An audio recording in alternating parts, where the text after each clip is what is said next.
Iniciar a gravação.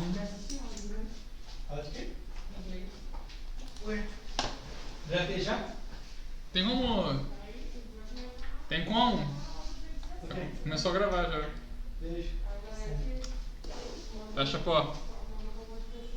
Fecha a porta. Enfim.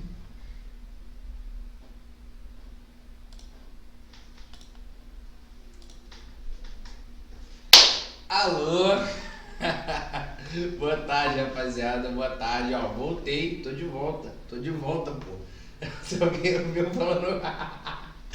Esquece, gente. Rapaziada, é mais ou menos isso. Tamo aqui de volta mais uma vez. Eu já fio, né? Trazendo assuntos muito importantes. Eu tô rindo porque eu ouvi uma parada muito interessante aqui. E não vou poder compartilhar, obviamente. Mas tô de volta aí, né, rapaziada? Tamo de volta. Como prometi mais cedo, hoje, agora de tarde, a gente vai falar sobre a situação de crise que a Venezuela tem passado, né? Eu tô até mais bonito, tô aparecendo meu corpo todo agora, fazendo comercial daquela marca que eu não vou ficar assim, ó, só pra não aparecer a marca, né? Mas tá bom. E aí, rapaziada, tudo bem com vocês? Espero que esteja tudo bem. Rapaziada, né? Tem que comunicar com a rapaziada.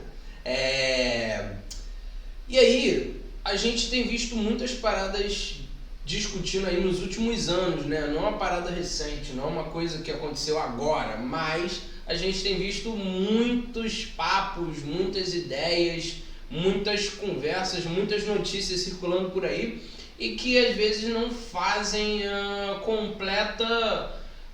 não tem a completa noção da verdade, né? Não tem completa noção de todos os fatos. Então acaba aparecendo análises meio quebradas, meio coisas assim.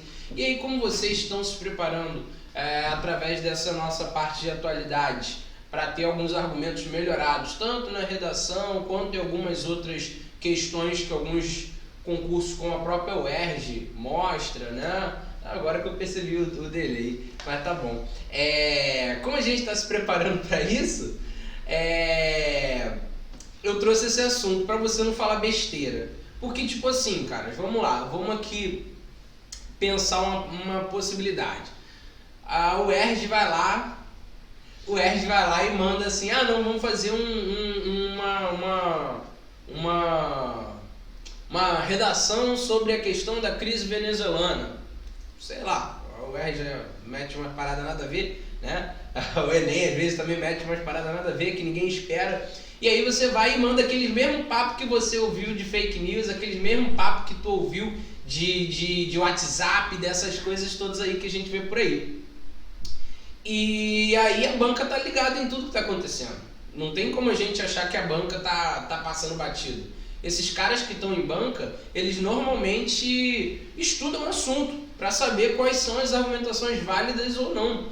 Então, tipo assim, se eles estão estudando o assunto, a gente estuda também. E eu, como professor de geografia, né, eu tenho visto muitas pessoas falando várias coisas que não tem nada a ver com o que acontece na crise real na Venezuela. Então, como eu prometi, estou trazendo essa aula pra gente. Por que não crise, mas sim crises, né? A crise, né, a situação atual da Venezuela, ela não está relacionada somente a uma situação. Ela está relacionada a pelo menos 3 formas diferentes que as populações foram afetadas ali naquele país, né? E é mais ou menos sobre essas 3 formas que a gente fala hoje. E aí, vamos lá? Vamos se ligar no que está acontecendo? Primeira parada que a gente tem que se ligar é que existe um histórico, existem ideias por trás dessa ideia, né? Existem outras visões, outras coisas que antecedem esse momento atual da situação da Venezuela, né? E aí, se a gente for olhar direitinho, olha da onde que surge isso. A gente vai ter uma política anterior criada por um cara, né? A gente vai ter um momento político anterior criado por um cara, e esse cara vai ser o Hugo Chávez, né? Pô, uma figura super conhecida aí em todo em todo o nosso cenário político da América Latina, né? Sempre com aquela postura militarizada, né? Hugo Chávez, paraquedista do exército venezuelano e que é um cara envolvido com política. Parece até um político aí de algum outro país aí que eu ouvi falar, né? Eu não sei. Mas esse outro não era paraquedista, era capitão do exército. Né? Então ele vai se envolver com questões políticas, né? E vai combater, ele vai bater de frente com o momento político atual representado pela pessoa do presidente Carlos Pérez, né? Quais eram as críticas que o Hugo Chávez tinha, né? O Hugo Chávez ele entendia que a política venezuelana já estava por muitas décadas na mão das elites locais, né? Dominada por algumas pessoas específicas que sempre estavam ali se perpetuando no poder. Até chegar ao ponto aí dos anos 90, onde isso aí tem que ser cortado de alguma maneira.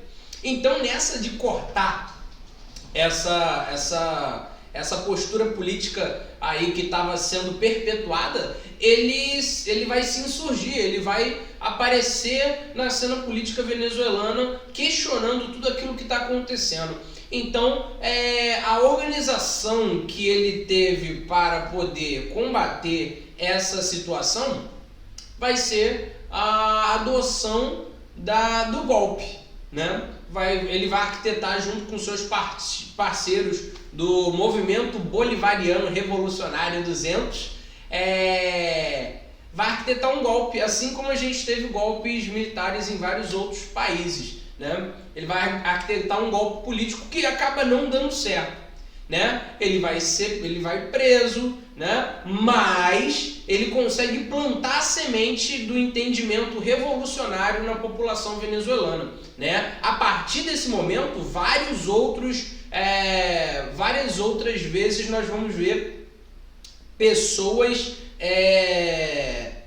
questionando o poder na Venezuela, questionando o que está acontecendo ali. Então, Hugo Chávez ele vai se tornar um ícone, né? Ele vai se tornar um ícone da resistência política naquele país contra as elites, né? E aí, essa tomada de se tornar um ícone político vai ser o ponto importante para toda a história política dali para frente do famoso chavismo, né? E aí, o que a gente pode falar mais sobre isso? Ele foi solto da prisão depois de um tempo e lançou uma candidatura presidencial que era baseada em fazer ataques a essas elites políticas da época, né? E realmente, aqui fazendo a meia-culpa, né? Realmente, quando a gente está falando sobre Hugo Chávez nesse período, a gente tem que entender que naquela situação que estava se passando, né? Ele surgia como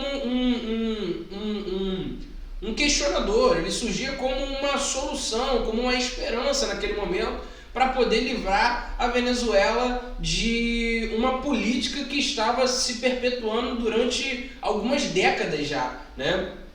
Venezuela é um país extremamente desigual, né? A gente sempre teve a atividade petrolífera como uma atividade econômica muito importante para a Venezuela, só que essa renda gerada pela atividade do petróleo, ela acabava ficando concentrada na mão de poucas pessoas. E isso a gente ia ter uma elite que era, bilionária e uma massa de população enorme que não ganhava muito dinheiro, que não tinha esses recursos. Então o Hugo Chávez ele vai até mesmo nos seus tempos de golpe questionar exatamente essa questão, né?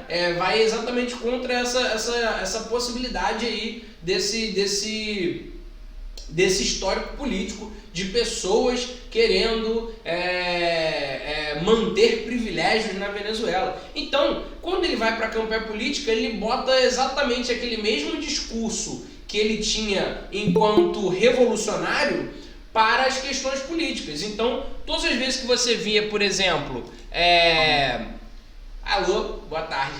Todas as vezes que tu viu o Hugo Chávez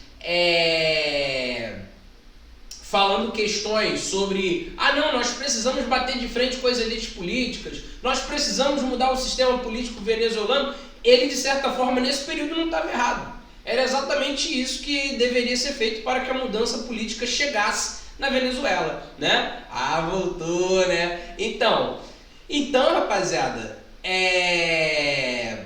E aí ele vai, a partir desse exemplo de luta histórica que ele tinha, né? De ser um representante da luta histórica contra as elites venezuelanas, né? Com esse capital político que ele tinha, que agora ele era, um mártir da revolução. Não mártir porque mártir morre, né? Mas ele era o herói da revolução, ele foi preso por aquilo que ele pensava e agora ele volta como presidente para poder selar uma história vitoriosa, né? Então, esse conjunto histórico, né? Esse conjunto de ideias que a gente está passando, vão levar ele a assumir o poder, vão levar ele a ganhar as eleições, né? Ele ganha de uma forma esmagadora, né? E aí, o que acontece? Isso aqui é uma parada interessante. Durante o período do Hugo Chávez no poder, a gente tem uma melhora interessante da desigualdade social na Venezuela. A Venezuela, gente, vamos colocar uma parada aqui que é muito interessante.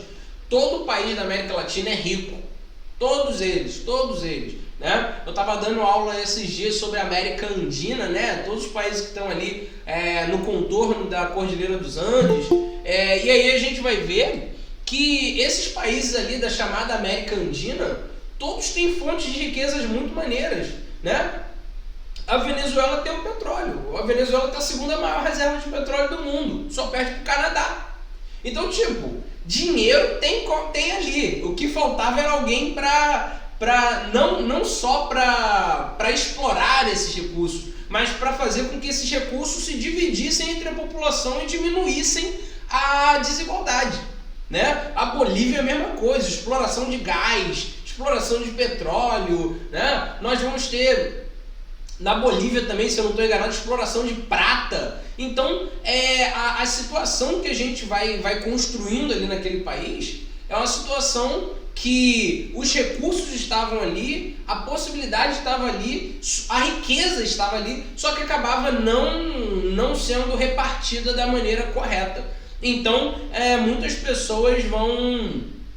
Então, durante esse período do Hugo Chávez, ele vai voltar a possibilidade de investimento do país para o povo, né? E aí é aquilo que eu chamo às vezes nas minhas aulas de efeito Lula. O que é efeito Lula? E aqui eu não estou defendendo o lulismo, nem sendo a favor nem contra. Mas qual é o efeito Lula? Quando Lula lá, brilha uma estrela. Quando Lula lá em 2004, 2005, 2006, ele leva a luz para o Nordeste, ele implementa o Bolsa Família, ele começa as obras da transposição do Rio São Francisco. O cara que é sertanejo, que nunca teve nada na vida, vai achar que Lula é Deus. E é exatamente o que acontece no cenário do Hugo Chávez. Os caras nunca tiveram nada na vida, viviam numa desigualdade do cacete. E aí chega um cara, criando oportunidades, fazendo novas possibilidades para as pessoas melhorarem de vida, colocando carne na mesa da pessoa, dando acesso aos bens da pessoa, levando internet para casa das pessoas. Os caras vão entender que aquele cara ali está certo, né? É o paradoxo do traficante. O traficante trafica e mata, mas como ele compra presente para o Dia das Crianças, ele é bom, né? E é exatamente o que acontece com o Chávez nesse período. Ele vai gerar uma mudança social, vai levar as pessoas a uma melhoria social bastante interessante. E então o que a gente vai ter por consequência disso tudo? Muita gente adotando o chavismo como modo de vida, né? O Hugo Chávez passa 14 anos no poder com apoio muito grande das pessoas, né?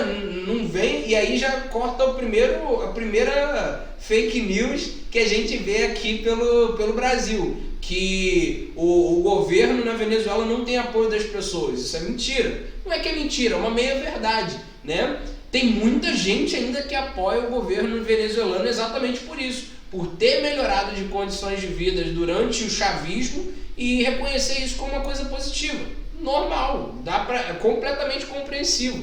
Então muita gente ainda vai apoiar o chavismo por causa dessas benesses, dessa melhoria de vida que eles passaram no passado. Igual o Lula hoje no Brasil, né? Tem muita gente que apoia o Lula até hoje porque entende que o Lula fez coisas boas pelo Brasil. Enfim. E aí, rapaziada, continuando, a gente tem algumas contradições do chavismo. O que são contradições do chavismo no nosso contexto? Se de um lado nós temos ideias positivas, se de um lado nós temos coisas que melhoraram na vida das pessoas, que a gente não tem como, né, deixar de falar que a vida das pessoas melhorou.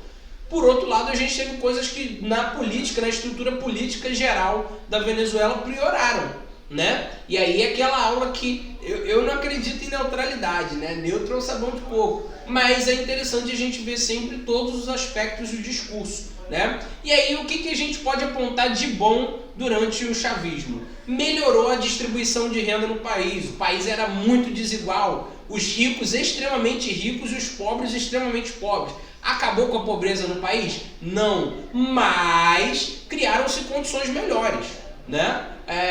Dentro do sistema global capitalista, né? Porque mesmo a Venezuela tendo lá sua aspiração socialista, comunista, ela está inserida num mundo que é massivamente capitalista. Então, dentro de um contexto geral de capitalismo global, é difícil você acabar com a desigualdade, é difícil você acabar com a pobreza. O que a gente consegue é diminuir essa distância, entendeu? Exatamente isso aí. A gente está falando do Hugo Chávez exatamente nessa situação de existir um mais, né? Melhorou a vida das pessoas, mas teve lados ruins. Então, coisas boas, né? Melhorou a distribuição de renda. A Venezuela muito pobre a vida toda, e aí com algumas políticas públicas, né, do governo, como programas de transferência de renda, programas de geração de emprego, né, através de obras públicas, uma coisa que o Brasil também fez na época do PAC, né, do Programa de Aceleração do Crescimento, estímulo ao consumo, estímulo ao crédito. Isso fez com que a desigualdade desse uma diminuída, né, e a renda acabasse sendo melhor distribuída no país. Conseguiu aumentar o produto interno bruto da Venezuela, né, o PIB, a soma de todas as riquezas da Venezuela durante o governo do Hugo Chávez subiu também, né, melhorou pra caramba. Venezuela é uma das grandes produtoras de petróleo do mundo. Se eu não estou enganado, é a 13ª maior produtora de petróleo do mundo, o que é muita coisa, entendeu? É a 2ª maior reserva do mundo.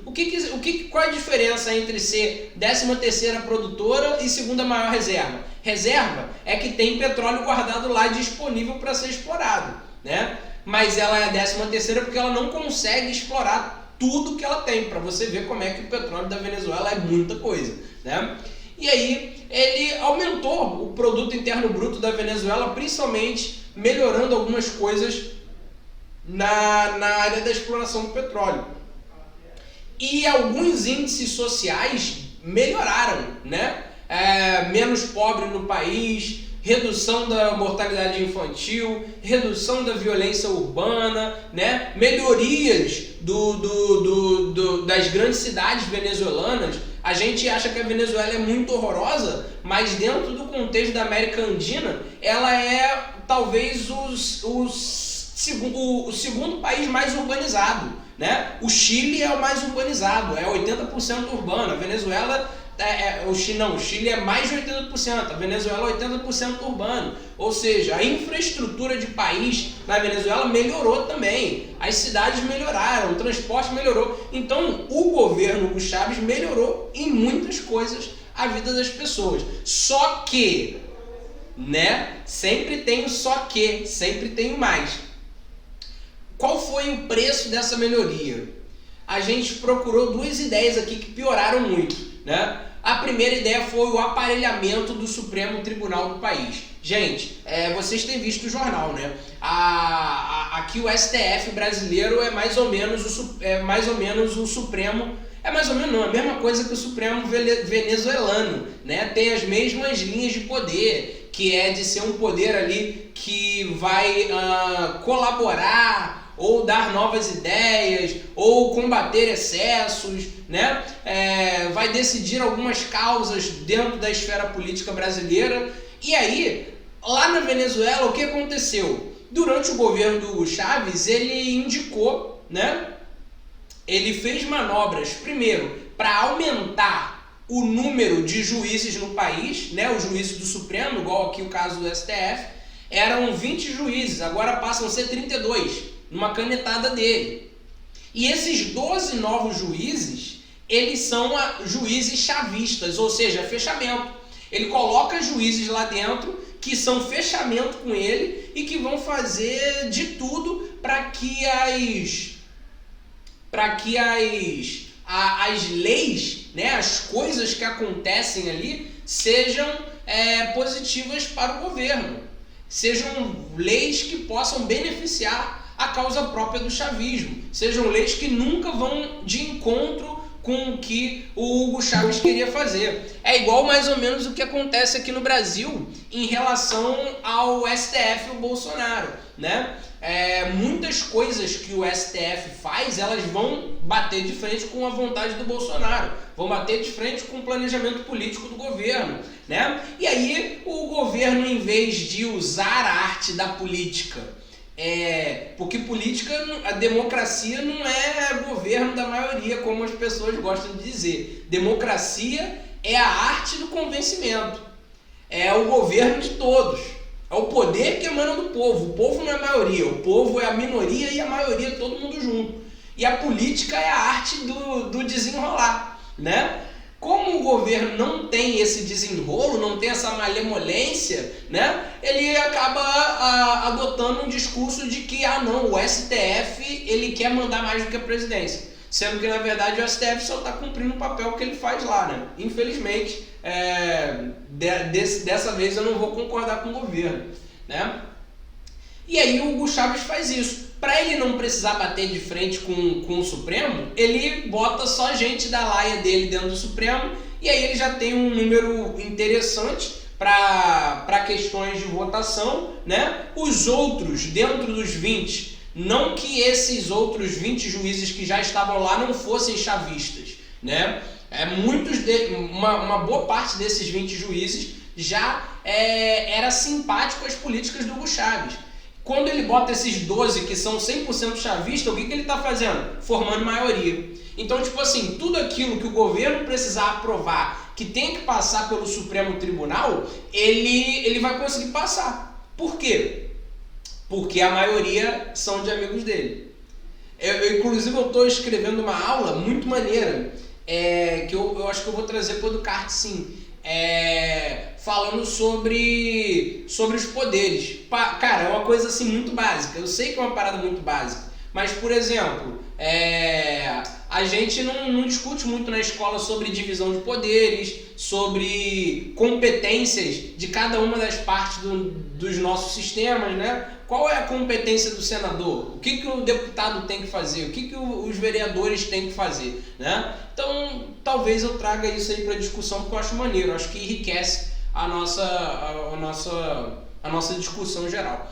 Outra parada que o Hugo Chávez fez foi perseguir os opositores, né? E aí a gente tem acusações de mortes, de cadeia, né? Dessas coisas todas, né? A gente sabe que nessas questões que eu estou apresentando como pontos contrários do chavismo, a gente percebe que a postura chavista era uma postura autoritária. Não tem como a gente ir assim, o Hugo Chávez é um democrata, como o Lula já falou várias vezes, né? O Lula fala isso. O Lula falou que o Maduro é um democrata. Não, o Hugo Chávez é um cara que não sei o que lá, nossa, que democracia linda e cor-de-rosa. Não, o Hugo Chávez é um político que tem posturas autoritárias, tem posturas mais firmes, né? Daí para chamar de ditadura já tem um espaço muito longo, mas aí só para explicar por quê, porque às vezes não é certo a gente chamar todo o regime autoritário de ditadura, é uma aula, né? Então eu prefiro não falar sobre isso hoje, mas a gente pode falar sem medo de errar que é um regime muito autoritário, né? Então, quem era contrário ao governo era perseguido. E essa perseguição ela tinha várias escalas, né? Desde a perseguição séria mesmo, com polícia no encalço das pessoas, até perseguições mais sutis, né? Como, por exemplo, você barrar propostas da oposição, você sabotar, né, partidos de oposição por dentro. Como é que se faz isso? Eu coloco lá dentro do... Vou falar aqui um partido, qualquer partido, ok? Eu coloco uma pessoa lá dentro do partido X que faz parte do partido Z. E aí o cara do partido Z, ele começa a sabotar o partido por dentro. O governo fez muito isso durante esse período do chavismo. E isso vai fazer com que a oposição na Venezuela tenha se enfraquecido muito e passado por momentos bem pesados, né?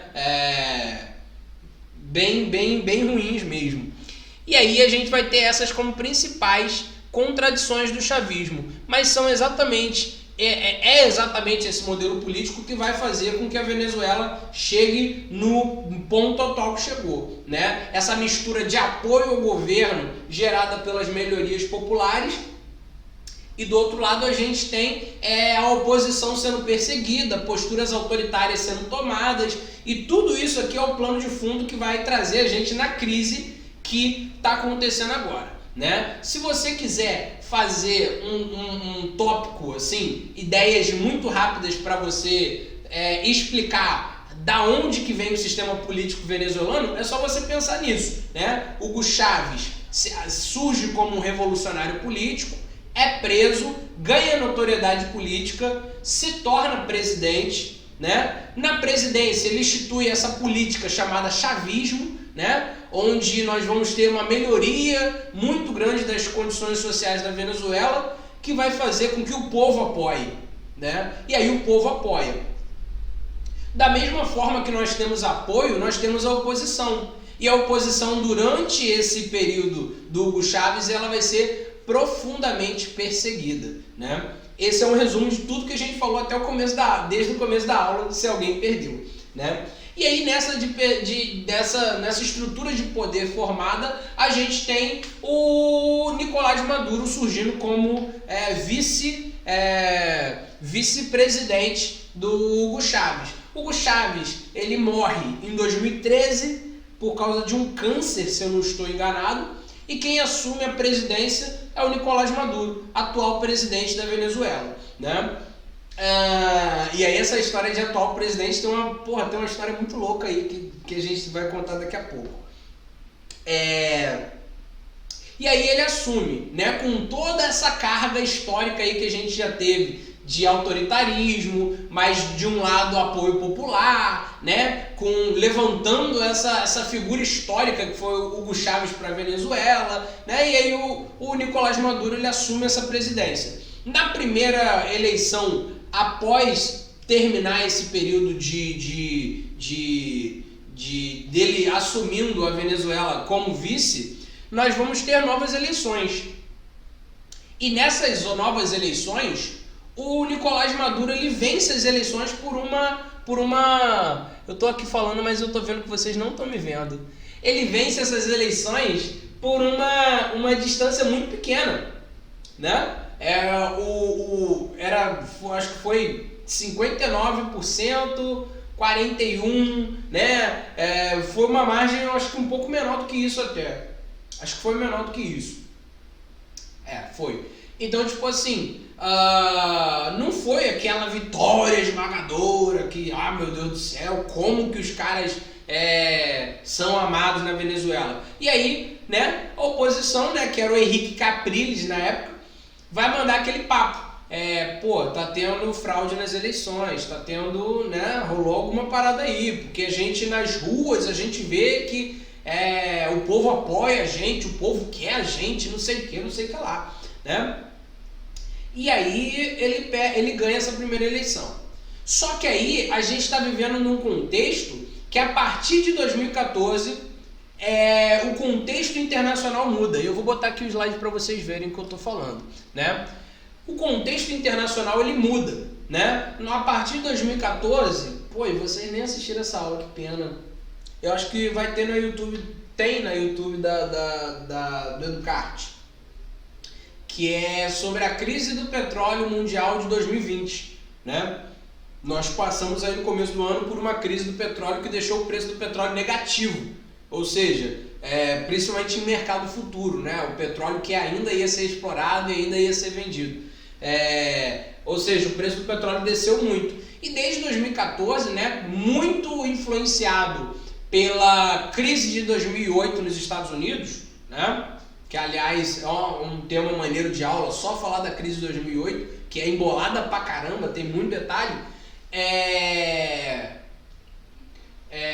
Desde a crise de 2008 o preço do petróleo vai caindo, né? A gente tem em 2005, se eu não estou enganado, o preço do petróleo $120, e aí em 2010 o preço do petróleo $40, ou seja, reduziu aí mais da metade do valor, né? Então a Venezuela, como ela era completamente dependente do petróleo, né? O petróleo na Venezuela era um commodity. O que é um commodity? Commodity vai ser aquele produto que é vendido em estado bruto, né? E que não tem um alto valor agregado, né? Normalmente é um produto bem barato, mas que tem numa grande quantidade, e aí o país acaba ganhando muito dinheiro por causa da quantidade. E aí o que acontece? A Venezuela tem uma economia extremamente dependente do petróleo, né? Em toda a história da Venezuela não se teve propostas de melhorar, por exemplo, outras áreas da economia, como a agricultura, como a indústria. Todo o foco de melhoria de todos os governos, aí não só do Hugo Chávez, mas de todos, era foco no petróleo.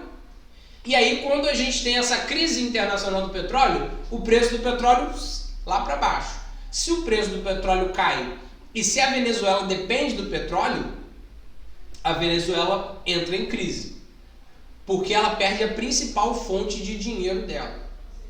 E outro problema que a gente tem se o sistema do petróleo está em crise, essa crise ela é uma crise em cadeia. O que isso significa?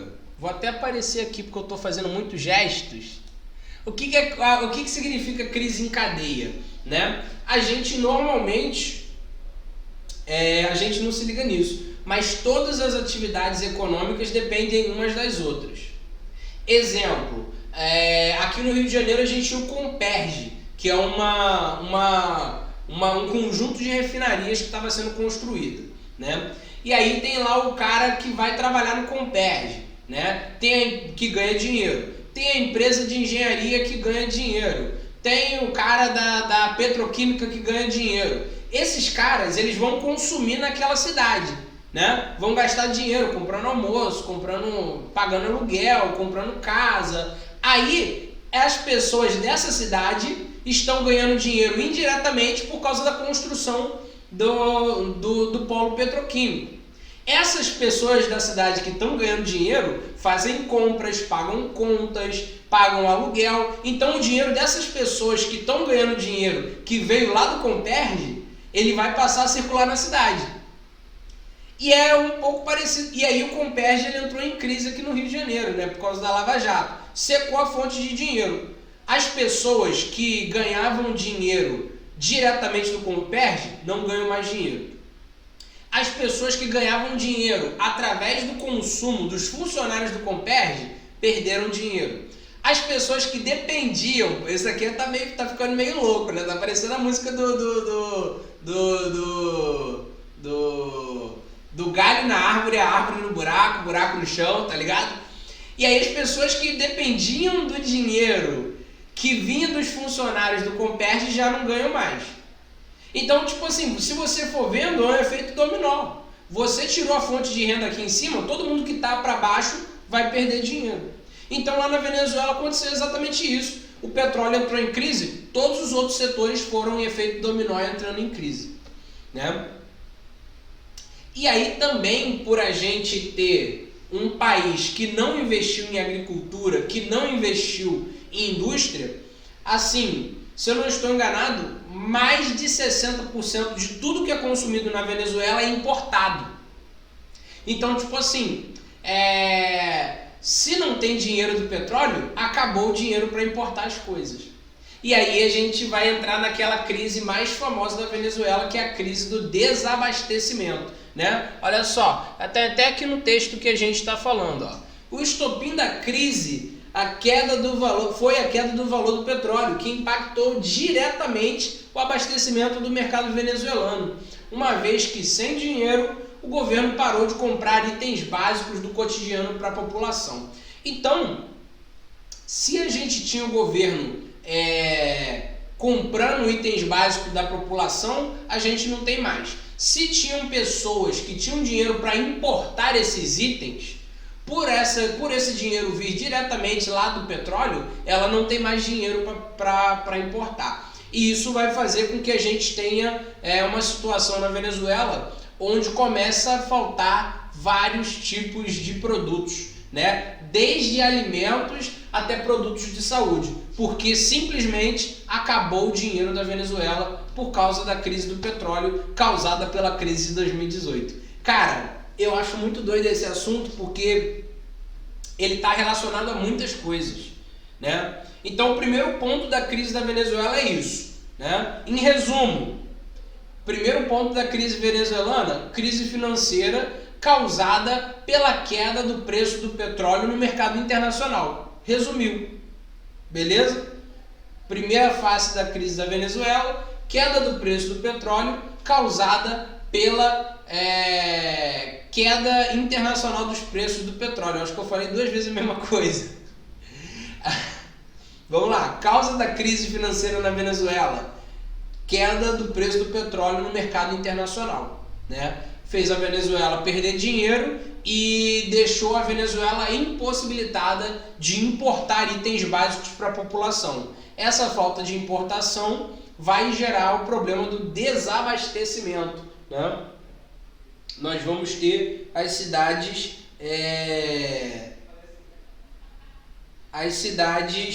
ficando sem produtos, sem alimentos, sem nada, né? Primeira face da crise da Venezuela. Deixa eu ver se tem mais algum detalhe aqui nessa parte. Eu acho que tem.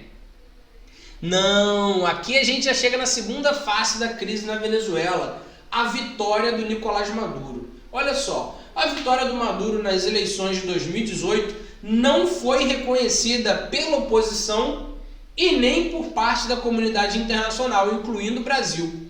A denúncia da oposição foi de fraude generalizada por agentes do governo na contagem e por meio da compra de votos. Ou seja, explicando para vocês, e cliquei no lugar errado, mas agora foi. Explicando para vocês o que aconteceu. A gente teve eleições agora em 2018 na Venezuela, né?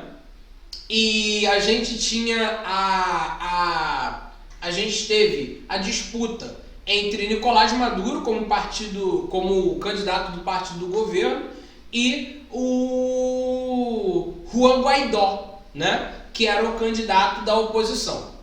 Show! Teve a eleição, né, domingo de votação, aquele clima de carnaval, todo mundo indo votar com a camisa do Flamengo, fazendo churrasco, né, dando tiro pro alto. Clima de eleição onde eu morava era assim, tá bom? Não sei como é que é na Venezuela, mas o clima era assim, era de passar na rua, na porta do lugar de votação, o nego fazendo boca de urna, e nego dando tiro pro alto, fazendo churrasco, e é um bagulho doido, né? Bagulho doido. Brasil, Baixada Fluminense é o trem, né?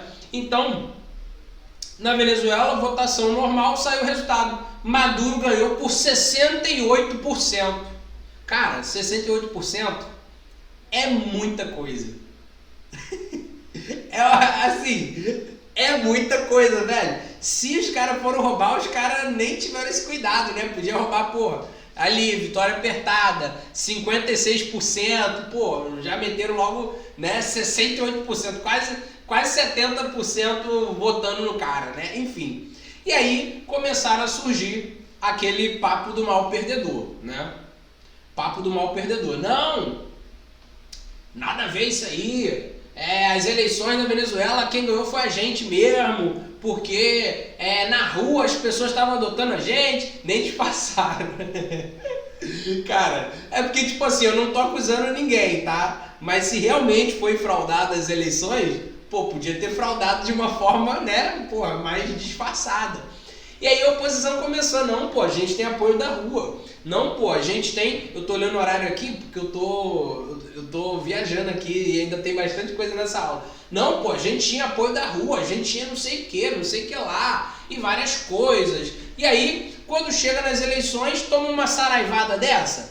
Aí já começou, não, teve fraude, não sei o que, compra de voto, fraude, mudaram o voto das pessoas na urna, não sei o que, fui apertar o 17 e apareceu 13, não, claro que não tem nada a ver isso, né, eu só botei aqui de piada, né, inclusive tem uma história muito boa, na minha sessão eleitoral, teve um cara que colou o botão 3 da urna, pra ninguém votar no PT, mané, foi muito, assim...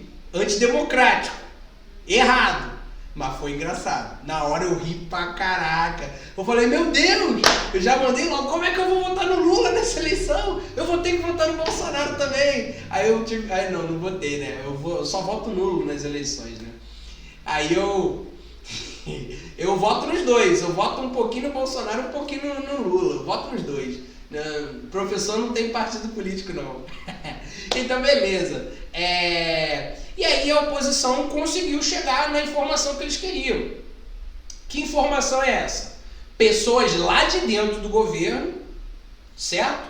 Para confirmar, ou melhor, para surgir com uma palavra um pouco mais pesada, um pouco mais consistente de que teve denúncia, né? E aí os órgãos internacionais eles entraram em vigilância, né? Começaram a colher informações e alguns órgãos internacionais disseram que não houve nenhum tipo de fraude e alguns outros disseram que as eleições realmente foi fraudada. Se eu não estou enganado, o órgão que faz parte da ONU, né? A Organização das Nações Unidas, que fiscaliza essas questões da democracia, disse que a eleição na Venezuela foi fraudada, né? Realmente teve uma fraude. E aí o que acontece? Por ser uma eleição fraudada, vários países no mundo manifestaram que não reconheciam Nicolás Maduro como presidente da Venezuela. Estados Unidos, ninguém imaginava. Estados Unidos, o próprio Brasil também reconheceu. O Chile, se eu não estou enganado, o Chile na época também não reconheceu. Países da Europa, de maneira geral, não reconheceram Nicolás Maduro. Quem reconheceu então, professor? Quem? Cuba, China, Rússia e África do Sul reconheceram Maduro como presidente legítimo. Tanto que se você for ver hoje, né, estamos Eu fiquei triste porque eu lembrei disso agora. Estamos aí no meio da pandemia do coronavírus. O país que apoiou a Venezuela, porque a Venezuela hoje ela não está tão ruim quanto estava nesse período aí que a gente está falando. Hoje ela está com uma leve recuperação, né? Já mudou de moeda, já mudou seu eixo econômico, né? O petróleo já deu uns sinais de recuperação, então a Venezuela está melhorando, né? A Venezuela está melhorando. Não está bem, mas está melhorando. E aí, durante essa pandemia, os únicos países que ajudaram a Venezuela de verdade foi a Rússia e a China, né? A China mandou tantos testes para a Venezuela, teste de coronavírus, que, segundo alguns dados da própria OMS, a Venezuela é um dos países que mais testa populações aqui na América Latina. Foi a que mais fez testes de coronavírus na população. Tanto que tem um amigo meu que está morando na Venezuela agora, né? Super bem relacionado, só tem amigo gente boa, né? E ele falou que lá na Venezuela os caras estão fazendo testes nas estações de trem. Tipo assim, imagina, aqui em Nova Iguaçu, Supervia, desceu aqui na estação da Supervia, teste de coronavírus, né? E não é aquele teste de sanguinho, não. Claro, muitos desses testes, tanto o teste rápido quanto o teste que faz o negócio lá assim. Os dois testes estavam sendo feitos, né? Quando se tinha alguma suspeita de teste através do teste rápido, o cara já era encaminhado para fazer o outro teste que enfia o bagulho no teu nariz. Então, tipo assim, nessa questão a Venezuela deu aula. Deu aula em vários outros países que estão numa situação muito melhor do que ela, né? E ainda assim, e outra parada interessante que a gente precisa falar, mesmo com essa situação política toda, tem muita gente na Venezuela que ainda apoia o governo do Maduro, né? Tem oposição? A oposição na Venezuela cresceu? Cresceu pra caramba, mas ainda tem muita gente, muita gente que apoia o governo do Maduro na Venezuela. É igual o pessoal que apoia o Lula hoje, independente de qualquer coisa. Ainda tem bastante gente que faz isso por aí, né? Então, tipo assim, né? Eu não, outras pessoas, né? Graças a Deus eu me livrei desse mal. Eu sou liberto pelo sangue de Jesus. E aí, nessa de outros países não reconhecerem a vitória do Maduro, a Venezuela, ela passa por dificuldades pela falta desse reconhecimento. Por exemplo, cara, eu sei que eu tô viajando pra caramba aqui, porque tem muita informação, tô sentindo que o meu tempo tá indo embora. Estou sentindo o tempo escorrendo pelos meus dedos e eu gastando a onda falando várias paradas. A Venezuela, ela é um dos países da América Latina, da América do Sul, na verdade, que tem uma das maiores reservas de ouro estatal, né? O Estado venezuelano, ele guarda o seu dinheiro, né, através de ouro, né? Porque é um tipo de investimento que desvaloriza menos do que dólar, menos do que moeda, menos do que tudo. Só que essas reservas de ouro da Venezuela, elas estavam todas espalhadas pelo mundo. Inclusive, a maior parte delas estava no Banco da Inglaterra, né? Um banco estatal da Inglaterra. Agora, com o surto de coronavírus, o presidente Nicolás Maduro pediu, isso aqui saiu como notícia, tá? Pediu para a Inglaterra vender o ouro que estava em estoque e repassar o dinheiro para a ONU. E a ONU ia fazer a gerência desse dinheiro para o combate do coronavírus na Venezuela. Sabe o que o Banco da Inglaterra fez? Não vou vender. Não vou vender, dane-se. E foi embora. Não vou vender. Por que não vai vender? Por que não vai vender? Porque tu não é o presidente da Venezuela. Então, pensa no seguinte, quem é prejudicado nessa situação de falta de reconhecimento não é o presidente, é o povo venezuelano. Então, tipo assim, pode ter rolado questões erradas na eleição? Com certeza. Isso merece ser investigado a fundo? Com certeza. Se tiver sido concluído que realmente teve, né, que não tenha nenhum outro direito de defesa, que realmente foi fraudado, merece punição? Com certeza. Mas a gente tem que criar uma forma de fazer com que isso não prejudique a vida do povo. Porque o povo não tem culpa de nada do que está acontecendo. Certo? O povo não tem culpa de nada do que está acontecendo na Venezuela. E aí, vou abrir aqui o slide para vocês também. A outra parte desse mesmo problema. Outro capítulo da crise política venezuelana deu-se pelo pronunciamento do presidente Juan Guaidó, realizado no começo de 2019.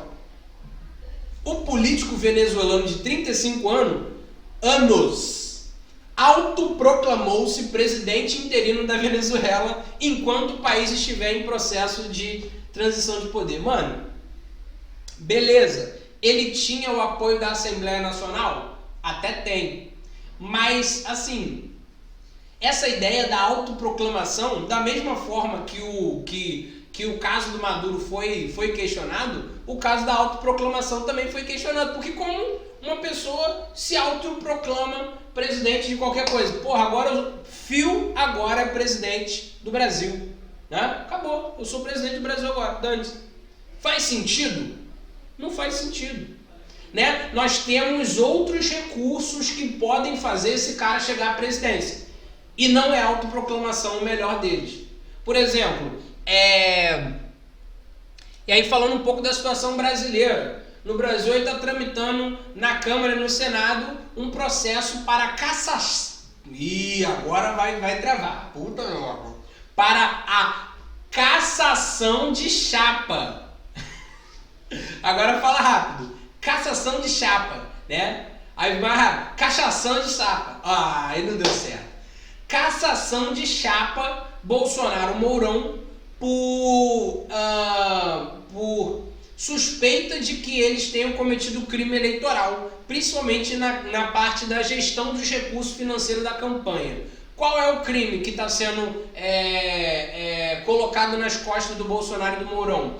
Que eles estavam fazendo a campanha política sem prestação de contas. E o... Que isso? Que isso? Que coração amargurado! Eu, hein?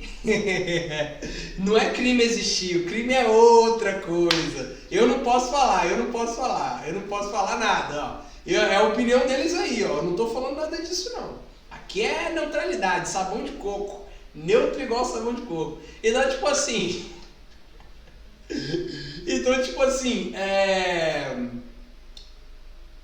Gente, respeita o presidente. Então, tipo assim, vamos lá. Ai, meu Deus do céu, só falando besteira hoje, Senhor da Glória. Aí tá rolando essa investigação aí, que eles tenham feito campanha sem prestar contas. E o que isso deixa subentendido? Que teve financiamento privado, teve caixa 2, teve desvio de recurso, teve um crime que é o abuso de poder econômico, né? Que é você usar o dinheiro para influenciar a opinião pública. Então, tipo assim, tá sendo caçada. Lá para Venezuela, se eles quisessem tirar... e só aqui explicando, se esse crime contra o Bolsonaro e o Mourão for aceito, for investigado e for chegarem no consenso de que realmente eles cometeram, eles perdem o mandato. Eles, entre aspas, sofrem impeachment, né? Não é bem o impeachment, é um outro tipo de processo. Mas eles sofrem impeachment, eles saem do poder. Então, tipo assim... e essa chance é real. Então, tipo, na Venezuela, se o Juan Guaidó queria assumir o poder, ele tinha que fazer isso. Ele tinha que passar por esse processo, porque é o processo da democracia. Quem assumiria o presidente da Câmara, né? Normalmente, nessa sequência, quem assumiria o presidente da Câmara, né? Porque quando a gente tem essa questão de... Aqui no Brasil é isso. Se eu não estou enganado, é presidente, vice, presidente da Câmara, né? Se eu não estou enganado, é isso. Não, acho que é isso mesmo, né? Eu só estou na dúvida aqui se antes do presidente da Câmara tem o ministro-chefe da Casa Civil, né? Que também é uma posição de poder. Mas eu acho que é o presidente da Câmara. E se nenhum desses caras tiver condições de assumir o poder, né? Novas eleições são chamadas, né? Era o que deveria ser feito na Venezuela. Era o que o Juan Guaidó deveria ter feito. Mas o que ele preferiu? Se auto-assumir presidente. E isso aí tem a mesma, assim, valor prático. Tem o mesmo valor prático que eu me auto-assumir presidente. Tem o mesmo valor. Eu, a partir de hoje, sou presidente da Venezuela. Fim. Né? Quem fez isso foi aquele maluco. Porra, qual é o nome daquele cara? O ator que fez aquele maluco do lixão na Avenida Brasil. Caraca, mano. Eu ia falar Zé Vilker, mas não é Zé Vilker não. Acho que Zé Vilker até morreu já. Esqueci. Ele se assumiu, ele também mandou esse papo. Cara, aí que tá. O que fez o Nilo, isso mesmo. Ele falou que ele era o presidente do Brasil. Ele se auto-assumiu o presidente do Brasil. É o ator fez isso. As Forças Armadas de lá aceitariam de boa? Aí que tá a enorme diferença, né? As Forças Armadas estão com Maduro. O chavismo, sabe? Aquela proposta política que a gente falou lá atrás. O chavismo, ele é uma proposta militarizada, né? Não é diferente da esquerda brasileira, né? A esquerda no Brasil, e aí eu tô falando de esquerda aqui, mas não é falando de qualquer outra coisa, só para exemplificar. A esquerda brasileira tem muito aquela pauta. faça amor, não faça guerra. Ai, não sei o que. Ai, vamos, né? Não pode armar a população. Lá no chavismo isso aí não existe não. Né? No comunismo raiz, né? no comunismo do Stalin, do comunismo do Lenin, no marxismo-leninismo, a ideia é um fuzil nas costas de cada trabalhador. E o bagulho é doido. Então lá na Venezuela o Chávez fez exatamente isso. Ele é militar, o Chávez era militar, né? Lá na Venezuela, se eu não estou enganado, o sistema político permite que o presidente ele seja apresentado como comandante geral das Forças Armadas. É como se ele estivesse acima dos coronéis, acima dos generais. Então, tipo assim, quem manda no exército, segundo a política na Venezuela, né? E aí quem inventou isso foi o chavismo, são os presidentes. Eles são os líderes das Forças Armadas de forma geral. No Brasil, não. Né? No Brasil, na Constituição Cidadã de 88, a gente tem essa divisão de poderes. Forças Armadas é Forças Armadas, Presidência da República é Presidência da República. Às vezes o Bolsonaro esquece, né? Mas na Constituição a gente tem essa divisão aí. As Forças Armadas, dentro da esfera política, né? Muito citado aí nas redes sociais o artigo 142, né? Que o nego tava fazendo interpretação freestyle, né? Eu interpreto do jeito que eu acho bom. O artigo 142 apresenta as Forças Armadas como uma força e não como um agente político, né? Esse foi o grande erro das pessoas, né? Eles achavam que as Forças Armadas eram um poder, assim como o Executivo, Legislativo e Judiciário. Não, as Forças Armadas são forças, né? E aí quando o artigo 142 fala sobre o uso das Forças Armadas para a restauração da lei e da ordem, ele não está falando das Forças Armadas enquanto força política, mas enquanto força de polícia, né? Força armada mesmo. E o meu tempo está indo embora, meu Deus do céu, mas o assunto está interessante. Então, esse papo aí de se assumir presidente da República vale a mesma coisa que nada, né? Mas para a comunidade internacional acabou valendo. Deixa eu ver aqui para vocês outras coisas. A terceira e última face da crise na Venezuela. Deixa eu ajeitar aqui porque está torto. Olha só, com a chegada de Donald Trump ao poder, os Estados Unidos começaram a impor uma série de sanções à economia venezuelana em represália ao autoritarismo de Nicolás Maduro no comando da Venezuela. Essas sanções agravaram a situação econômica e forçaram o país a reduzir a quantidade de petróleo exportado, por exemplo. O que são essas ideias de sanções econômicas, né? Estados Unidos, ele vai ter isso como uma postura política, assim, clássica. Ele cria mecanismos políticos, econômicos e legais, ou seja, de lei, que dificultem as trocas comerciais entre certos países, né? Essas são as sanções econômicas. Por exemplo, Estados Unidos agora cria uma lei que dificulta que a Venezuela exporte petróleo para eles. Ou seja, se a principal força econômica da Venezuela é o petróleo, e se os Estados Unidos é o maior comprador do mundo, e se a Venezuela está impedida de vender para ele, a Venezuela perde dinheiro. É a mesma coisa que Estados Unidos faz historicamente com Cuba, né? Coloca várias barreiras econômicas, a ponto de chegar numa situação em que alguns países tiveram que escolher entre fazer negócio com Cuba ou fazer negócio com os Estados Unidos. Porque se escolhessem fazer com Cuba, eles não poderiam fazer com os Estados Unidos. E aí, quem vai escolher fazer negócio com Cuba, sendo que a maior economia do mundo é os Estados Unidos? Por isso que Cuba passa a situação que passa, porque nenhum país aceita ter relações econômicas mais profundas.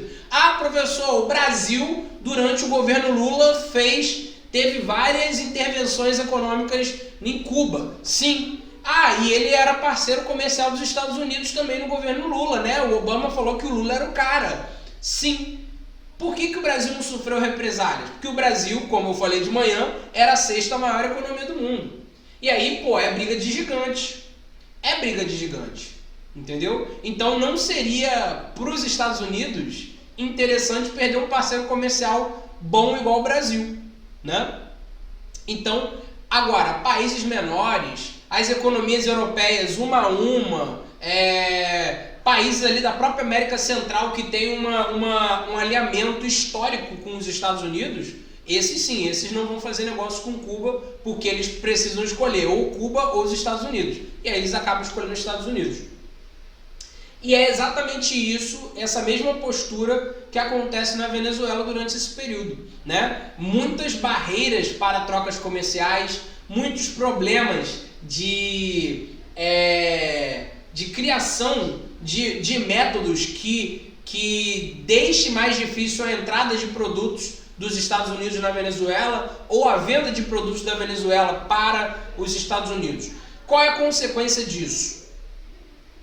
A gente ter a Venezuela aprofundando ainda mais a sua questão econômica. Se ela não consegue vender, ela não consegue comer.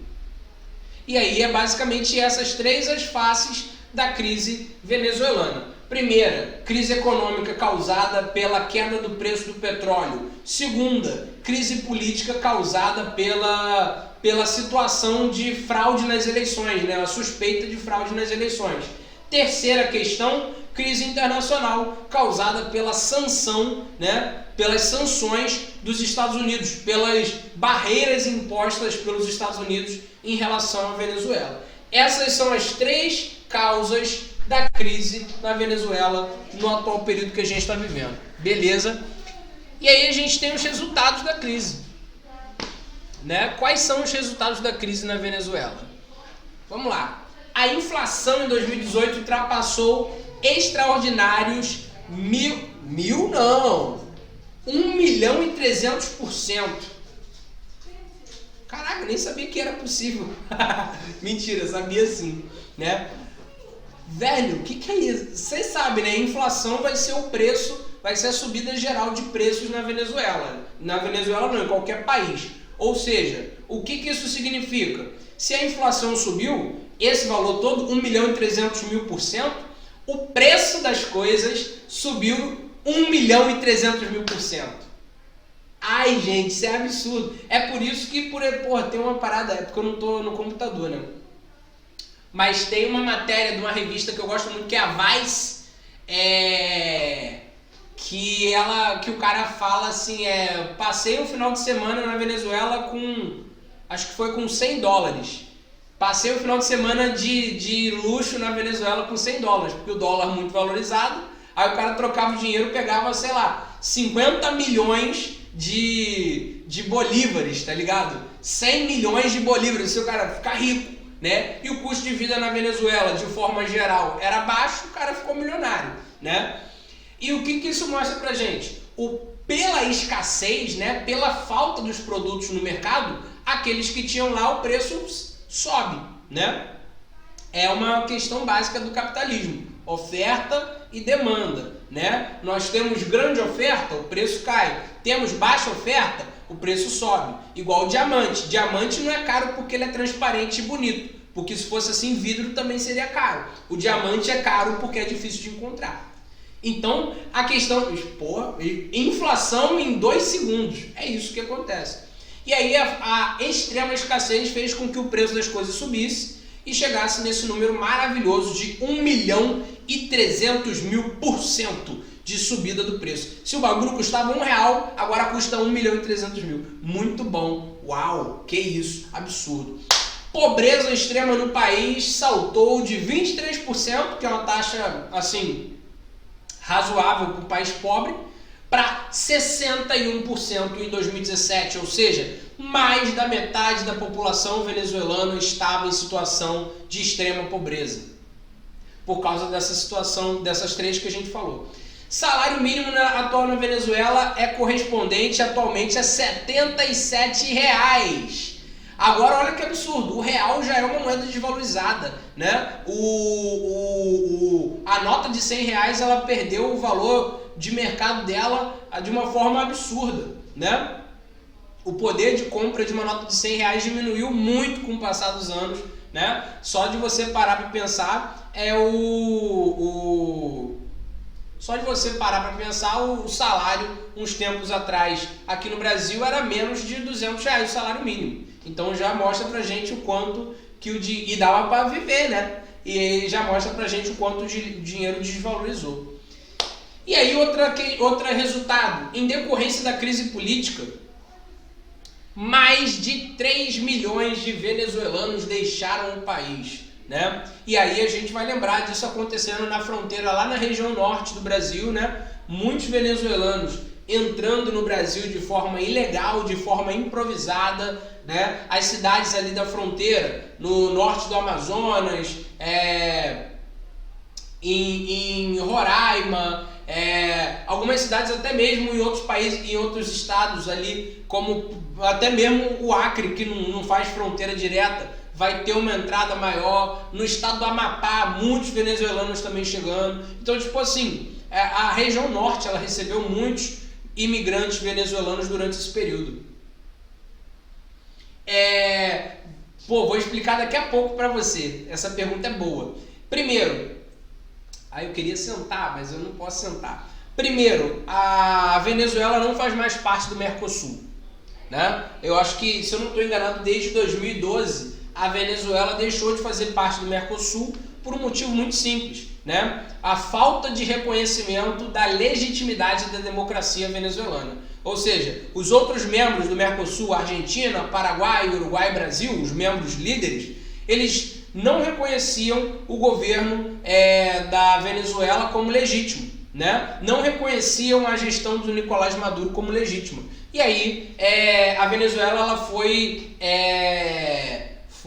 expulsa do Mercosul, segundo a justificativa oficial, por infringir os direitos humanos, né? Essa é a justificativa oficial. E aí por que acaba se tornando crime? Por isso aqui, olha. Cadê? A gente teve a segunda ideia ali vai explicar pra gente. A gente teve represálias no ao governo venezuelano na comunidade internacional, né? Ou seja, vários países não vão reconhecer a Venezuela como um país de governo legítimo, né? E vão passar por vários problemas, vão fazer a Venezuela passar vários perrengues, como as sanções que a gente falou dos Estados Unidos à Venezuela. Nós temos tensões na fronteira da Venezuela com o Brasil. Isso aí vai ser a parada que vai tornar ilegal. Por quê? O governo brasileiro, nesse período, ele vai fechar as fronteiras. Ou seja, o que isso significa na prática? Entrada de imigrantes venezuelanos no Brasil se torna meio que ilegal. Olha só que doideira. Se torna meio que ilegal. Ah, você tá aqui. Ah, garoto, maneiro. Essa daqui dá pra ficar sentado e fica bonitinho. A entrada de imigrantes venezuelanos no Brasil se torna ilegal, né? E aí, por isso a gente responde a tua pergunta aí. As fronteiras, elas ficaram fechadas. E mais do que isso, a gente teve, nesse caso do fechamento da fronteira, a gente teve, por exemplo, vários conflitos ali, né? Porque quem ia fazer o fechamento das fronteiras? O Exército Brasileiro, né? O Exército Brasileiro tá lá nas missões de fronteira. Meu primo, na época que ele era cabo do Exército, aliás, um abraço aí pro Cabo Alberto. Não vou gastar onda porque ele assiste às vezes minhas aulas. Ele foi para essas missões de fronteira e o bagulho era doido. Porrada estancava no grau, entendeu? Não tem isso de, o bagulho foi tranquilo, foi tudo bem. Não, a porrada comeu firme e o Exército, mais uma vez, trabalhou naquilo que ele foi criado para fazer, né? Que é a defesa dos interesses nacionais. E aí, mais do que isso, além desses problemas na fronteira, a gente vai ter um aumento muito grande da violência urbana na Venezuela, né? Como assim aumento da violência urbana, professor?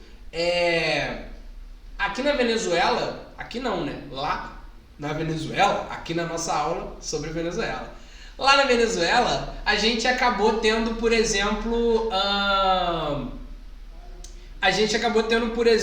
muitos protestos nas grandes cidades venezuelanas, né? A gente passou a ter protestos tanto a favor do governo quanto contrários ao governo, que levaram muitas pessoas nas ruas. E não sei se vocês estão ligados, mas o governo venezuelano ele tem uma prática muito comum, que é a prática conhecida como milícias armadas, né? E aí não tem a ver com a milícia no Brasil, mas é que alguns grupos populares na Venezuela, eles acabam sendo meio que, entre aspas, financiados pelo governo e recebem treinamento, recebem armas e não são o exército oficial da Venezuela, não são a polícia oficial da Venezuela. Teve um caso muito interessante agora há pouco tempo, que alguns caras dos Estados Unidos foram tentar entrar no território venezuelano há pouco tempo, né? Muitos caras diziam que esses caras eram espiões e coisa e tal, né? Agora eu acho que eu fiquei melhor centralizado. Diziam que os caras eram espiões e coisa e tal. E aí, o que acontece? Eles foram presos por pescadores. Os caras com treinamento militar lá dos Estados Unidos, mercenários, né, que estavam em missão lá na Venezuela, foram presos por pescadores venezuelanos. O que isso mostra? Que uma parte considerável do povo tem treinamento militar. E aí na entrevista desses pescadores eles mandaram assim, mas vocês perguntaram, né, órgãos internacionais como a BBC, por exemplo, perguntou a eles, mas vocês são milicianos, né? A palavra é essa, miliciano, o cara que trabalha aí nesses combates a essa rapaziada. Mas vocês são milicianos? Aí os pescadores falaram, aqui na Venezuela o presidente é miliciano, o soldado é miliciano, o catador de lixo é miliciano, o pescador é miliciano, todos nós que apoiamos Maduro somos milicianos. Ou seja, a gente vai ter um povo que tem acesso a armas e que tem acesso a treinamento para defender os ideais do governo que eles apoiam em qualquer circunstância. Se a esquerda tem arma, a direita tem também. Então a porrada estancou. Os protestos foram muito violentos, a repressão, extremos demais, extremos pra caramba. Teve um protesto que teve um manifestante roubando tanque do exército.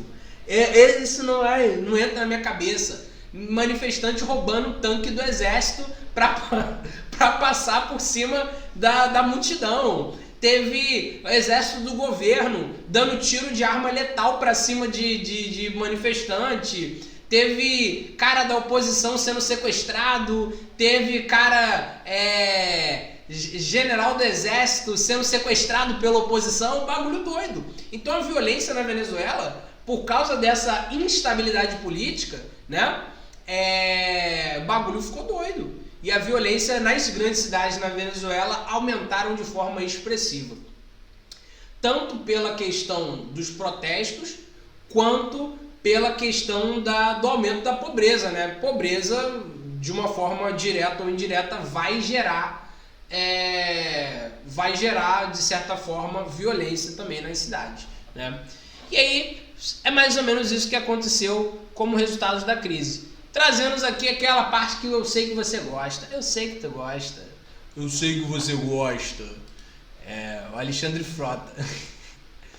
Aquela parte que eu sei que você gosta, onde a gente morre lesão. Um bagulho doido.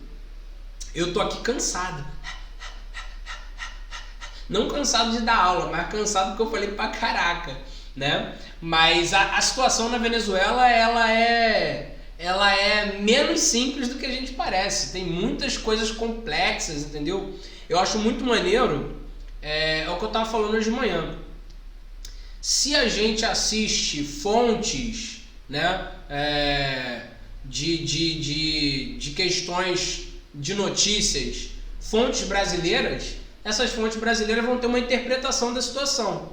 Se a gente assiste, por exemplo, a Telesur, que é um canal da Venezuela, se eu não estou enganado, a interpretação da notícia é completamente diferente. Se a gente assiste a Cuba Vision, que é um canal de Cuba, o canal estatal de Cuba, a interpretação é completamente diferente. Se a gente assiste a CNN Brasil, completamente diferente. Então a dica para você ter uma visão mais ampla das questões é: professor, eu me identifico politicamente com a direita, então eu vou assistir canais de direita, só canais de direita. Não, assisto os de esquerda. Como assim estatal? A Globo, aqui no Brasil, é uma empresa, certo? Globo, Organizações Globo. SBT é uma empresa privada, né? A Record é uma empresa privada. Na Venezuela, na Bolívia e na Venezuela, na Bolívia, acho que no Equador também tem, e em Cuba nós temos televisões, redes de televisões que são do próprio governo. É o que, por exemplo, aqui no Brasil a gente também tem TVs do governo, né? Tipo a TV Senado, a TV Câmara, a TV Brasil, só que são uma bosta, né? Ninguém assiste.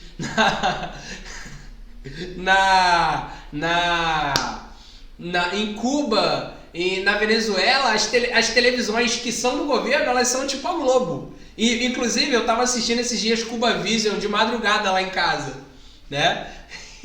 Pô, quer ver uma televisão que é estatal brasileira? TV Cultura. TV Cultura, ela nasce como uma TV estatal de São Paulo. Hoje eu acho que ela está atrelada ao Grupo Abril, né, de comunicação. Mas ela nasce como uma televisão estatal, uma televisão que faz parte do governo, né? E aí na Cuba Vision, para você ver a diferença da TV estatal brasileira para de outros países. A TV estatal brasileira, TV Senado, TV Câmara, TV Brasil. Lá na televisão estatal de Cuba, de madrugada passa Lost, passa Grey's Anatomy, passa um monte de coisa, nada a ver. Eu fiquei assim, eu tô assistindo Lost de novo pela televisão de Cuba. E é muito maneiro, né? Porque eu tava querendo treinar espanhol, aí eu assisto as paradas tudo sem legenda. Eu, cara, entenda lançar eu, caraca, mano, é bagulho doido aí, entendi o que ele falou. Eu tô assistindo muito televisão de outros lugares, assim. Tava assistindo esses dias a televisão da Jamaica. Muito maneiro, muito maneiro. Desenho dublado com aquele inglês patô, né? Aquele inglês jamaicano que o cara fala assim, né? As paradas assim, bem abertas, sotaque bem diferente. Então a televisão estatal, você acompanhar, você que curte saber detalhes assim mais internos, televisões estatais de vários outros países estão disponíveis aí. Tem um aplicativo que eu uso muito que é o Streamio, né? Que eu não recomendo, não estou recomendando, mas um amigo meu me falou que esse aplicativo é bom, é o Streamio, né? Que tem IPTV, passa canal, passa filme, dá para você assistir, se alguém tiver curiosidade. Vamos lá para nossas questões, que meus tempos já está acabando. E a minha voz também. Hugo Chávez, ainda enquanto paraquedista das Forças Armadas Venezuelanas, se fortaleceu como liderança política através da sua militância. Descansa, militante! Essa militância, entre muitas coisas, envolve... Descansa, militante, muito bom. Letra A. Participação de Hugo Chávez como um dos líderes do golpe contra o governo. Letra B. A influência política de Hugo Chávez nas redes sociais. Letra C. O histórico da participação e militância em partidos de direita. Ou letra D. Pelo fato de Hugo Chávez ser um dos grandes teóricos do marxismo. Vamos lá. Aqui a gente está falando por como que o que fez a liderança política lá no começo do Hugo Chávez criar esse ícone, né? Não estou mais usando essa palavra ícone, eu achava tão maneiro um ícone. O que fez o Hugo Chávez se tornar um ícone político na Venezuela? Vamos lá. Respira, pai. não foi letra D. Por mais que o Hugo Chávez tenha aí associação com pensamento de esquerda, com pensamento socialista, com pensamento marxista, ele não é um dos grandes teóricos do marxismo, né? O nome já diz quem é o grande teórico do marxismo, é o Karl Marx, né? E aí a gente vai ter várias outras reinterpretações do marxismo, né? Como o marxismo-leninismo, o marxismo stalinista, o maoísmo, o socialismo juche lá da Coreia do Norte, né? Então esses caras aí são teóricos, né? O marxismo africano é representado por vários caras como Amílcar Cabral, Tomás Sankara, vários caras. É letra A. É isso mesmo. Desculpa, gente, eu tô aqui me empolgando aqui no negócio. É letra A. Vamos lá explicar por que não é a outra. Não, é letra D, já expliquei, né? Hugo Chávez não é teórico do marxismo, ele é um seguidor, vamos dizer assim. Letra C. O histórico e participação de militância em partidos de direita. Não, Hugo Chávez não era de direita. Hugo Chávez era esquerdinha, esquerdinha vai pra Cuba, né? Esquerdinha safada. Letra A ou B? Letra A, como a gente já falou, né? A letra B tá falando pra gente que o Hugo Chávez tinha influência nas redes sociais. Não, ele não era militante de redes sociais, ele era militante de verdade. Ele era militante da rua, né? Até porque isso aí era anos 90, rede social nem existia, né? Então, a possibilidade aí dele ser um militante de rede social é nula. Então, pra gente, letra A nessa questão, beleza? Eu não vou aparecer muito, porque sim, porque eu estou feio, meu cabelo está desarrumado. E você sabe que nós adoramos o cabelo arrumado. Vamos lá.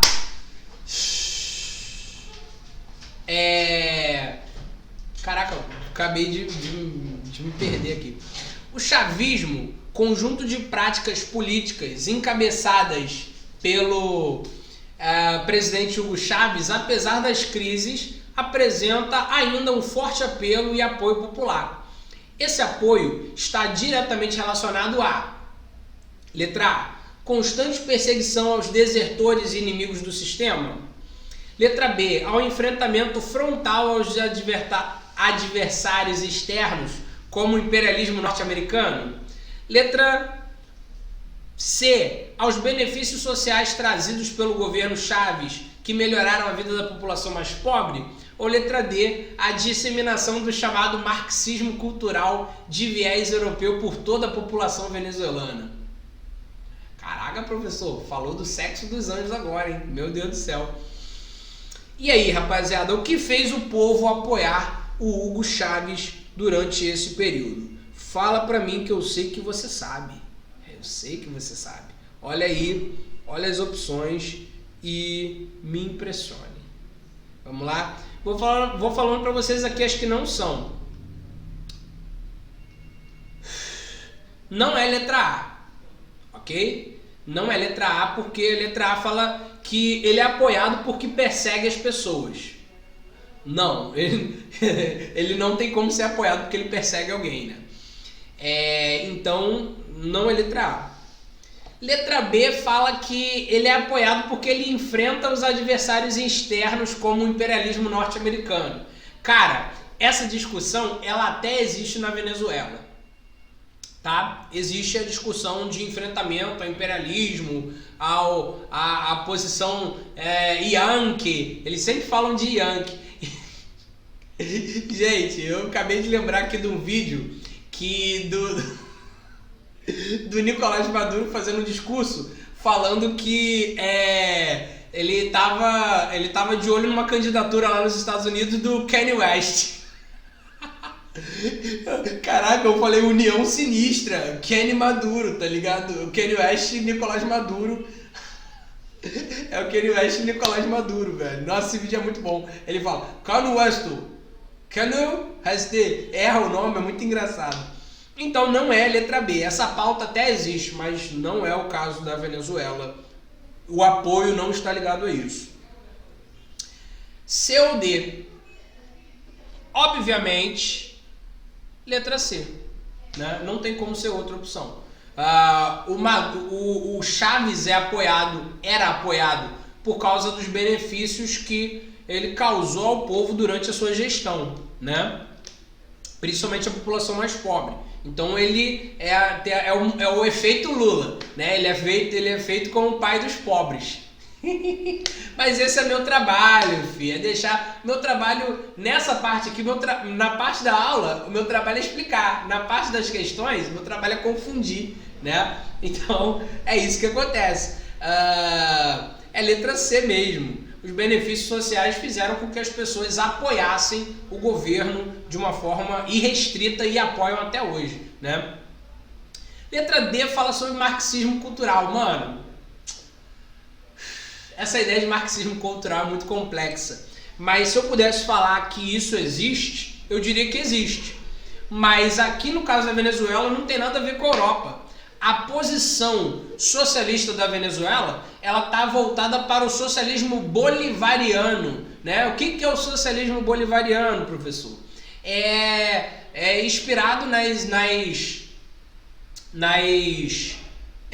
tomadas de posições políticas do Simão Bolívar, né? Que sonhava uma América Latina livre do colonialismo e integrada, né? A gente tivesse os países da América Latina completamente integrados. Essa ideia ela vai cair lá numa outra ideia lá do futuro. Que ideia que essa ideia lá do Bolívar cai? Na criação da URSAL, né? Então, esse pensamento socialista bolivariano não tem nada a ver com o marxismo cultural europeu. É uma ideia 100% da América Latina, made in América Latina. Vamos lá, acho que dá para fazer mais uma questão. Acho que até tem mais questões nesse negócio aqui, mas eu vou fazer só mais uma mesmo, tá bom? Vamos lá. Eu tô respirando aqui porque eu tô um pouco com a garganta seca. Eu esqueci de trazer minha garrafinha da Hello Kitty, aí enfim. Vamos lá. Principal fator causador da crise econômica venezuelana pode ser apontado corretamente como principal fator da crise econômica venezuelana. A. Situação da produção de petróleo nos países dos Emirados Árabes. B. Desvalorização do petróleo que diminuiu drasticamente o preço do barril. C. A situação da produção agropecuária venezuelana de baixa expressividade. Ou letra D. A influência direta do governo pelas guerrilhas latino-americanas como as Farc e Exército Nacional de Libertação. Esse Exército Nacional de Libertação, inclusive eu tenho a camisa dele, braba, mas ninguém pode ficar sabendo disso. Pô, não vou enrolar muito não, gente. É letra B mesmo, tá bom? A única que poderia rivalizar aqui, tá bom? É a letra C. A letra C, ela tem uma verdade. A situação da agropecuária na Venezuela é uma situação precária. Vou até aparecer aqui para falar com vocês, olhando na carinha de vocês. A situação da agricultura na Venezuela ela é meio precária, né? O governo historicamente vai escolher... meu Deus do céu. Vai escolher historicamente, é que às vezes dá um branco na minha cabeça, assim, eu fico, meu Deus do céu, do que eu tô falando? Onde é que eu tô? O governo venezuelano ele vai escolher historicamente investir em petróleo e não investir né? Não foi mudo não, eu que falei aqui no mudo para ninguém entender o que eu tava falando, né?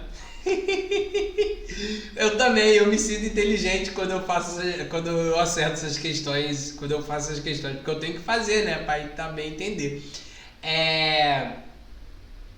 E aí, tipo, o governo venezuelano ele vai historicamente escolher investir em petróleo e não na agricultura. E aí, essa falta de investimento em agricultura vai fazer com que essa atividade não consiga se desenvolver.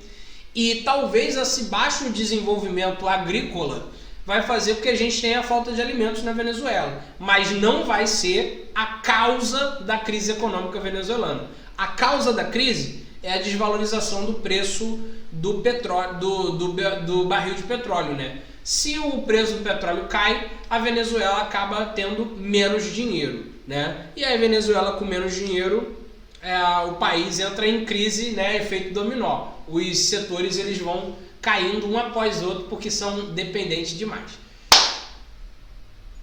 Gente, muito obrigado. Por que eu fiz isso?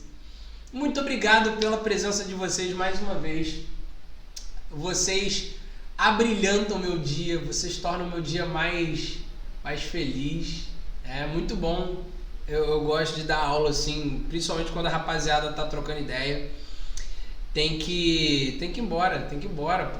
Tô com um cachorrinho desse tamanhozinho assim. O pessoal que me segue no Instagram viu meu cachorro. Meu cachorro é desse tamanho. Desgraça de cachorro. Morde tudo, destrói as coisas. É o inferno. Obrigado aí pra todo mundo aí que tá elogiando a aula. É pra isso que eu estudo, é pra isso que eu me formei. Obrigado por estarem comigo, por estarem aí acompanhando nesse assunto aí, que é o assunto da Venezuela, né? Assunto polêmico, que a gente não é só, não, eu sou militudo, eu vou defender isso aqui, não. Veja as coisas que você tá vendo, né? Busque informação para poder ter uma opinião maneira. Beleza, rapaziada? Obrigado aí pela presença de vocês, tamo junto. É isso aí, até a próxima. Ano que vem vai dar certo. Tamo junto. Valeu. Onde é que eu encerro aqui? É aqui. É nesse? Acho que é nesse. Acho que foi. Se foi nesse, tá tudo bem. É isso. Tchau.